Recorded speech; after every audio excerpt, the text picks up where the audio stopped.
সেমাই খেতে কে না পছন্দ করে? আমার তো খুব পছন্দের। আসসালামু আলাইকুম। আজ আপনাদের দেখাবো কিভাবে পারফেক্টলি সেমাই রান্না করতে হয়। এজন্য নিয়ে নিলাম 1 লিটার ফুল ক্রিম লিকুইড দুধ। সাথে দিয়ে দেব দারচিনি, এলাচ, তেজপাতা, 1 চিমটি পরিমাণ লবণ। বলক আসলে দিয়ে দেব 100 গ্রাম চিনি। আমি চিনি কম খাই, তাই একটু কমই দিয়েছি, আপনারা চাইলে বেশি দিতে পারেন। তারপর ভালো করে নেড়েচেড়ে দিতে হবে।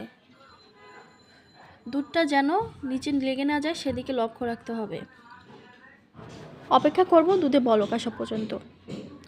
বলক আসলে দিয়ে দেব পরিমাপ মতো সিমাই। দুধের ঘনত্বের ওপর সিমাইয়ের পরিমাপটা নির্ভর করে।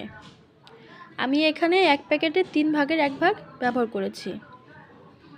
আপনারা গাঢ় বা ঘনত্ব অনুযায়ী কম বেশি দিতে পারেন।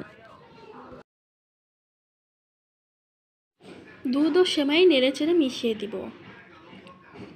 বেশি সময় জাল করা যাবে না, না হলে সেমাইটা গলে যেতে পারে। এইবার একটা বলক ওঠার জন্য অপেক্ষা করব। বলক আসলে সাথে সাথে চুলা অফ করে দিতে হবে, না হয় সেমাইটা বেশি ঘন হয়ে যেতে পারে। ব্যাস, এবার সার্ভ করার জন্য রেডি। স্বাদ ও সৌন্দর্য বৃদ্ধির জন্য পরিবেশনের সময় কিছুটা কাজু ও কিশমিশ যোগ করতে পারেন।